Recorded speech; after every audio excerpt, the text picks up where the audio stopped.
नमस्कार। Newsletter with Rakesh Ranjan में आपका स्वागत है। हम चमत्कारों के देश में रहते हैं। यहाँ पर रोज एक नवीन चमत्कार होते रहते हैं। चमत्कार को नमस्कार किया जाता है। चमत्कार को भरपूर आभार किया जाता है। हम सभी के बचपने में चमत्कार अक्सर हमें चमत्कृत कर दिया करते थे। अब जादू का खेल दिखाने वाला मदारी बचपन में हमें मोहित या सम्मोहित कर लेता था। हम सब सोचते रह जाते थे उसने ऐसा कैसे किया, जब वह कुर्ते की जेब से 9 हाथ लंबा कपड़ा निकाल लेता था या अपनी सिर की टोपी में से कबूतर खरगोश निकालकर हमारे सामने रख देता था। और इन सब के और इन सब जादू के द्वारा हमें विस्मित कर देता था और अपना कार्य अर्थात हमसे अपना आर्थिक लाभ सिद्ध कर लेता था। और हम सम्मोहन की मूर्छा में देखते रह जाते थे। कब हमारी जेब कट गई हमें पता भी नहीं चलता था, और वह भी हमारी इच्छा से होता था। आज भी यही हो रहा है, बस उसका प्रारूप बदल चुका है। कुछ ज्यादा अंतर नहीं है। हम कल भी जादू से चमत्कृत थे, आज भी राजनीति के जादू से चमत्कृत रहते हैं। इसी तरह हमारे देश की राजनीति में भी नित्य नए नए चमत्कार होते रहते हैं। देश के नेता अत्यंत चमत्कारी हैं।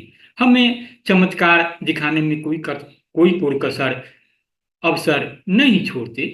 जनता एक चमत्कार से अभी बोर भी नहीं होती है, तब तक दूसरा चमत्कार जनता के सामने रख दिया जाता है और जनता इन चमत्कारों में उलझ कर रह जाती है। तो आपको बता दें कि ब्रजेश वर्मा झारखंड के वरिष्ठ पत्रकार हैं। उन्होंने दर्जनों किताबें भी लिखी हैं। एक लैंड पोस्ट नामक वेबसाइट चलाते हैं जिस पर आपको इतिहास, कला, संस्कृति, पर्यटन, राजनीति से जुड़ी तमाम सामग्री उपलब्ध होती है। तो इस पर व्यंग्यकार रेखा सहारवी ने जो चमत्कार का देश शीर्षक से व्यंग लिखा है, जनता इन चमत्कारों में उलझ कर रह जाती है और चमत्कार क्रम से आते रहते हैं। तब तक इनका आना नहीं रुकता जब तक कि हम अपने जरूरतों, सवालों को अपने मन मस्तिष्क से भूल नहीं जाते। चमत्कार किसी के द्वारा भी किया गया हो, आखिरकार चमत्कार का काम भी तो यही रहता है। हम अपनी निराशा, हताशा, अवसाद भूल जाएं और उन चमत्कारों के चक्रव्यूह में आनंदित होते रहें। आप अपने देश में मात्र एक बार कितने भी अनपढ़, गरीब, भिखारी से भिखारी इंसान को चुनाव जितवा दीजिए, आप मान लीजिए वह चमत्कारिक रूप से आपके जीवन भर मेहनत करने की अर्जित धन से वह ज्यादा अर्जित करके आपको चमत्कृत कर सकता है। वह राजनीति का चमत्कार है। कहावतें भी झूठी पड़ जाती है, भूखे भजन न होई को पाला। राजनीति में जनता से भूखे पेट भी भजन करवाया जा सकता है। बस आपके अंदर चमत्कार करने और सम्मोहन करने की कला होनी चाहिए।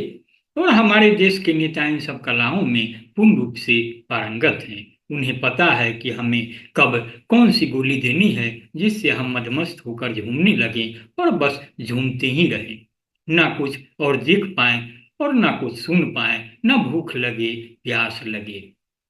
हमारे देश के सत्ता की कुर्सियों में चमत्कार है। वो धन की देवी लक्ष्मी के पास भी नहीं है। लक्ष्मी देवी को किसी के पास जाना होता है तो उन्हें साधन खोजना पड़ता है, मेहनत का, भाग्य का, पुरुषार्थ का। लेकिन कुर्सी को यह सब नहीं खोजना पड़ता है। वह सीधे अपने धारक को दरिद्र नारायण से धन नारायण बनाने की क्षमता रखती है।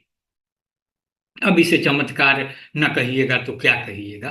पहले के जमाने, आज के जमाने में चमत्कारों के मायने बहुत बदल चुके हैं। आज का चमत्कारी व्यक्ति वही है जो करता सब कुछ है, पर उसकी तरफ सवाल एक भी नहीं उठाया जा सकता कि आपके सवालों के जवाब में 10 सवाल आपके सामने लाकर खड़ा कर दे और आप उनका उत्तर ढूंढने में व्यस्त रहे, मस्त रहे।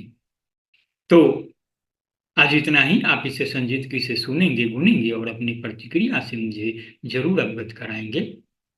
लाइक करेंगे, शेयर करेंगे और मेरा एक आग्रह है कि अब अभी तक अगर आपने newsletter with Rakesh Ranjan को सब्सक्राइब नहीं किया है तो सब्सक्राइब भी करेंगे।